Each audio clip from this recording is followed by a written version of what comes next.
Le dernier quart d'heure de Smart Bourse chaque soir, c'est le quart d'heure thématique. Le thème ce soir, c'est un sujet industriel d'importance pour l'ensemble du monde de la gestion de patrimoine, de la gestion d'actifs et de la distribution des produits d'épargne notamment. C'est l'intégration de l'IA dans des solutions toujours plus digitales. Nous en parlons avec Stéphane Dauté, qui est cofondateur et président d'Odonatech, à mes côtés en plateau. Bonsoir Stéphane. Bonsoir Grégoire. Merci beaucoup d'être là pour nous raconter une nouvelle étape du développement d'Odonatech, avec donc la mise sur le marché en ce moment d'une solution qui a été co-conçue avec Advise, qui est une fintech du secteur, c'est ça Stéphane, et qui vise à améliorer toujours plus l'expérience client et la facilité de souscription pour des contrats d'assurance vie et de PER. C'est ça, Stéphane ? C'est ça notre actualité. Donc, nous, à l'origine, on développe une solution IA.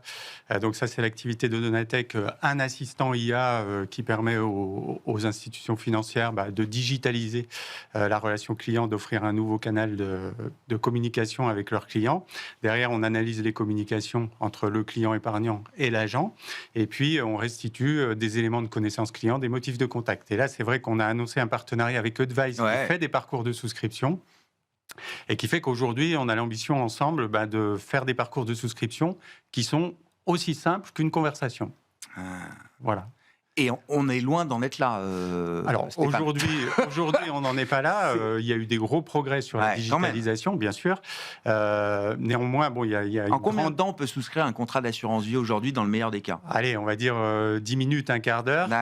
Et puis surtout, ça demande de l'autonomie. Ouais. Et en France, on manque d'éducation financière et il y a pas mal d'épargnants qui manquent d'autonomie et de confiance, du coup, pour souscrire directement en ligne. Donc, le fait d'ajouter de l'IA permet d'aider l'épargnant et au final d'aider la souscription. Ouais. Concrètement, en quoi l'IA permet de compenser le manque d'autonomie d'un client particulier ou le manque d'éducation financière d'un client particulier qui veut souscrire lui-même son contrat d'assurance vie ou son PER ? En fait, par sa capacité à répondre aux questions, tout simplement. Et puis au-delà de répondre aux questions, ce qui est déjà pas mal, mais elle est aussi proactive. C'est-à-dire qu'en fait, elle est connectée aux données que saisit l'épargnant. Et donc, à tout moment, elle peut interagir, expliquer un profil de risque, expliquer la différence entre gestion libre, gestion conseillée. Bon, ce ne sont que quelques exemples, mais ça permet en fait de sécuriser l'épargnant dans sa démarche de souscription. Ouais. Là, à qui s'adresse la solution ? Donc à des distributeurs, à des distributeurs, oui. Nous, on est en B2B, donc on vend cette solution et nos solutions en marque blanche. Donc les distributeurs, en particulier les plateformes d'épargne digitale, évidemment. Mais ensuite, évidemment, à tous les distributeurs qui veulent digitaliser tout ou partie de la relation. Parce que y a des questions d'industrialiser le conseil et puis d'industrialiser un conseil personnalisé. C'est là l'enjeu. Mais cette solution, comme vous dites, elle est adaptée, y compris pour des plateformes digitales natives. Absolument. C'est ça. Oui, absolument. Qui n'ont pas qui n'arrivent pas à avoir cette fluidité dans le parcours de souscription, cette facilité, cette autonomie du client. Voilà. En tout cas, on rajoute cette couche une capacité du coup à fluidifier le parcours, et on rajoute autre chose, c'est la capacité à aller chercher d'autres épargnants que ceux qui sont déjà j'allais dire attirés par ce type de formule. Et l'acquisition est un gros enjeu pour ces plateformes. Donc, on adresse cette problématique. Justement, plus largement, quel gain est-ce que vous offrez à des plateformes ou des distributeurs qui souscriront à cette solution ? En fait, on joue sur 3 leviers. Premier levier, l'acquisition. Capter des épargnants qui aujourd'hui ne sont pas sur la plateforme. La deuxième chose, c'est faciliter la souscription, augmenter les taux d'engagement, les taux de souscription et forcément les ventes de produits financiers derrière et les encours. La troisième, c'est par l'analyse des conversations et la connaissance client qu'on en tire, c'est faire du marketing, des ventes croisées, et donc mieux connaître les clients pour mieux les conseiller. Donc moi, en tant que conseiller en gestion de patrimoine ou distributeur, je reçois un reporting de la conversation que j'ai pu avoir avec des points clés. C'est ça, absolument. Absolument, des points clés. Et puis comme on a une ADN chez Odonatech qui est sur la finance comportementale, dans les points clés, il y a la psychologie, le comportemental. On analyse quelque part la personnalité financière des investisseurs. Et ça, c'est précieux, parce qu'on sait qu'en matière d'argent, il y a beaucoup de psychologie dans les Bien sûr. décisions. Donc, permettre à un distributeur de connaître la psychologie de son client, c'est quelque part contribuer à une meilleure connaissance client. Ouais. Les clients, le particulier est prêt à ça? Parce que j'ai posé la question tout à l'heure naïvement en plateau aux invités, on parlait du thème de Ouais. l'IA, ils m'ont tous rayonné. Ma question étant, est-ce qu'on est sûr de l'adoption de ces outils volontairement par un client, en l'occurrence dans le monde de la gestion d'actifs?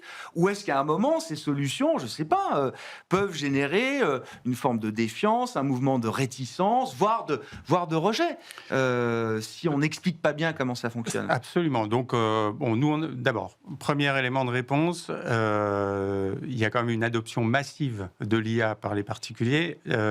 OpenAI, ChatGPT. Dans le secteur, parce que si c'est pour demander qui est le plus beau, ou où est-ce Alors, que je passe mes vacances, etc., ça, j'ai pas de doute. Mais sur des sujets concernant l'argent, oui. Alors, OpenAI, c'est 1 milliard d'utilisations aujourd'hui.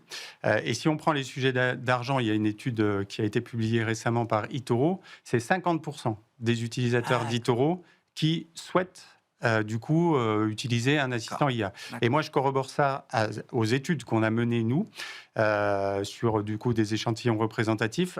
Nous, on avait 60% des gens qui acceptent de venir parler argent avec un assistant financier IA.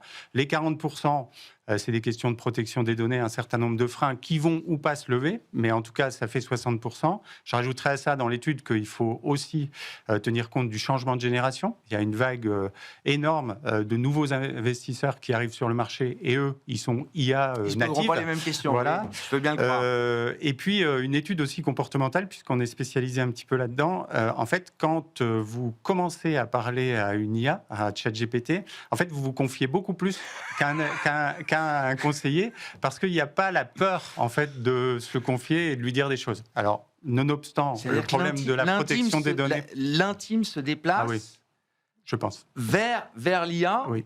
mais le conseiller se fait déposséder quand même d'une partie de cette relation. Alors, moi, je crois assez à la relation dite hybride. Pourquoi ? Parce que d'abord, le conseiller, il n'est pas tout le temps en face de ses clients, ne serait-ce que par les horaires de travail, il y a du turnover, il y a pas mal de choses qui posent problème.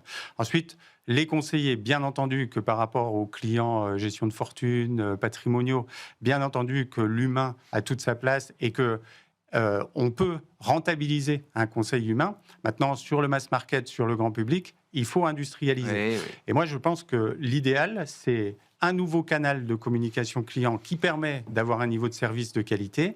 Par contre, derrière, et comme je le disais tout à l'heure, l'analyse des conversations qui est restituée au conseiller. Et à ce moment-là, le client qui veut parler à un conseiller, il peut. Le conseiller qui veut rappeler son client, il peut. Mais entre-temps, on a quand même résolu le problème du advice gap, comme on dit en Angleterre, en fait, les gens qui manquent de conseils et les conseillers qui n'ont pas assez de temps pour donner du conseil. Voilà. Donc, je crois aux deux. Mais je retiens quand même qu'on se livre plus facilement à une IA qu'à un conseiller patrimonial, bancaire, en l'occurrence. J'ai lu qu'il ne fallait pas leur dire merci aux IA. Faut pas trop bien les traiter, en fait. En tout cas, ce qu'on voit, c'est que les gens les traitent de moins en moins bien et posent des questions vite brutalement, sans mettre les formes. Voilà. Comment on rassure justement sur ce qui peut être encore perçu comme une black box? Quel type de données vous mettez dans votre couche d'IA et comment on sécurise ça? J'imagine que vos clients ou vos prospects, c'est une des premières questions qu'ils doivent vous poser. Oui. En fait, il y avait beaucoup de freins. Les freins se lèvent. Maintenant, c'est des questions auxquelles il faut répondre. Et du coup, quand on est expert comme nous, en fait, c'est un terrain de jeu sympa parce que ça veut dire que tout le monde ne peut pas le faire. Donc, pour moi, les questions, c'est la fiabilité. ChatGPT hallucine beaucoup. Quand il ne sait pas, il invente. Ça veut dire qu'il faut, dans le conseil financier, on ne peut pas se permettre ça. Donc, il faut une couche d'IA et ça, c'est notre technologie, qui permet de fiabiliser les réponses. Ensuite, sécurité des données. Il faut anonymiser un certain nombre de choses. Il est hors de question d'envoyer des données personnelles à ChatGPT. Donc, il y a une question de sécurité des données au sens RGPD. Ensuite, la conformité financière. Tout ce qui est MiFID, tout ce qui est conseil en investissement. nous, notre IA ne fait pas de conseil en investissement, c'est-à-dire qu'elle est bornée, elle fait du conseil en épargne, elle peut donner un certain nombre de renseignements, mais elle ne fait pas d'allocation d'actifs, elle ne fait pas de conseil en investissement au sens conformité.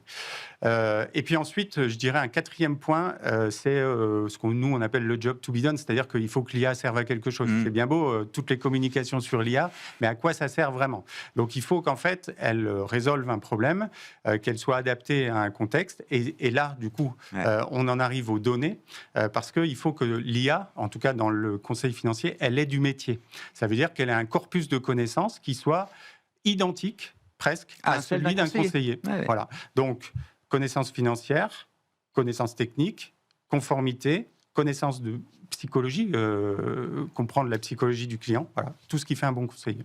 Bon, l'IA au service de votre épargne et de la digitalisation de l'épargne et des processus de distribution d'épargne. Merci beaucoup Stéphane. Merci d'être venu évoquer ces sujets industriels et cet enjeu majeur pour l'ensemble de l'industrie, de la gestion de patrimoine bien sûr. Stéphane Dauté, cofondateur et président de Odonatech, qui était avec nous en plateau pour ce dernier quart d'heure de Smart Bourse.